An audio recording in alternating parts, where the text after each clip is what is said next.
Halo semua, perkenalkan nama saya Averina Joraya, mahasiswi angkatan 2022 Universitas Internasional Batam dengan NPM 2242026. Melalui video kali ini, saya akan menjelaskan tentang makna perayaan Katina, praktik berdana bersama manfaatnya, dan bagaimana tata cara berdana kepada Sangha. Sebelum masuk ke pembahasan, saya akan menunjukkan video bukti ketika saya mengikuti Sanghadana di Vihara Graha Buddha Manggala Batam tanggal 28 Oktober 2022 lalu sebagai kegiatan wajib mata kuliah agama Buddha.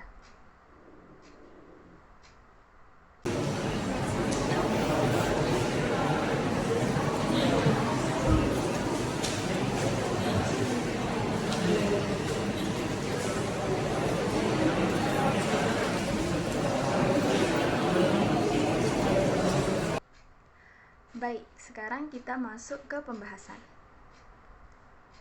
Poin pertama, makna perayaan Katina. Jadi, Hari Suci Katina merupakan salah satu hari besar atau hari raya dalam agama Buddha yang dirayakan di bulan Katina dalam kalender Buddhis atau sekitar bulan Oktober atau November di kalender Masehi.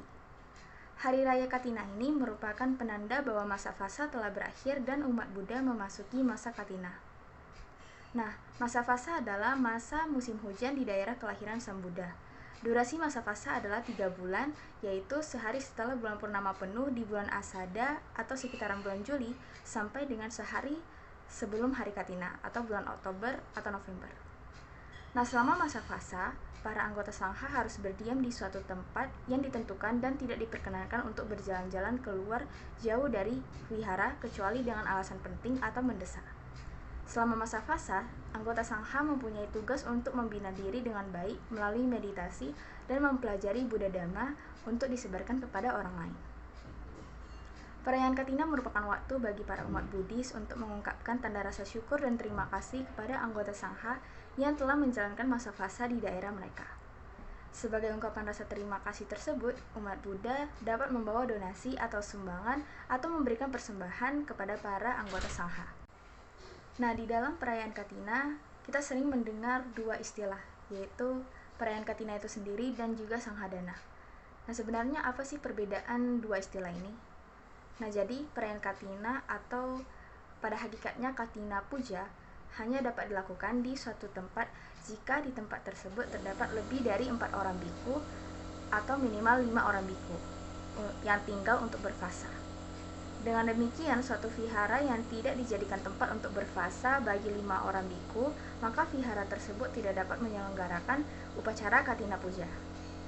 Nah, meskipun suatu vihara mengundang 5 orang biku untuk melakukan upacara dana pada masa Katina, namun ternyata vihara tersebut bukan tempat tinggal bagi 5 orang biku untuk berfasa, maka vihara tersebut tidak bisa menyelenggarakan Katina Puja. Lalu, pemberian dana yang dilakukan oleh umat dalam kegiatan mengundang para biku tersebut hanya merupakan sanghadana atau persembahan kepada Sangha. Alhasil, sanghadana merupakan persembahan dana kepada anggota Sangha di luar masa Katina.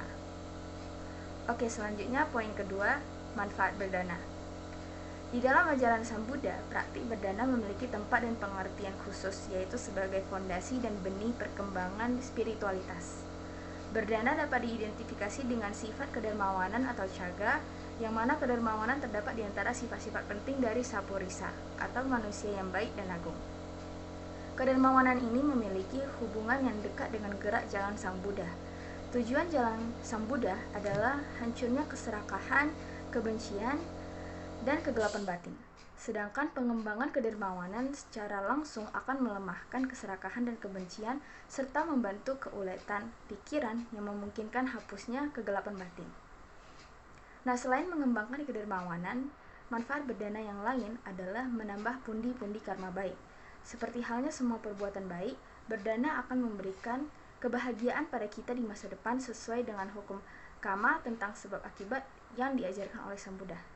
Berdana menghasilkan manfaat di dalam kehidupan sekarang dan di dalam kehidupan yang akan datang, tak peduli apakah kita sadar akan kenyataan ini atau tidak.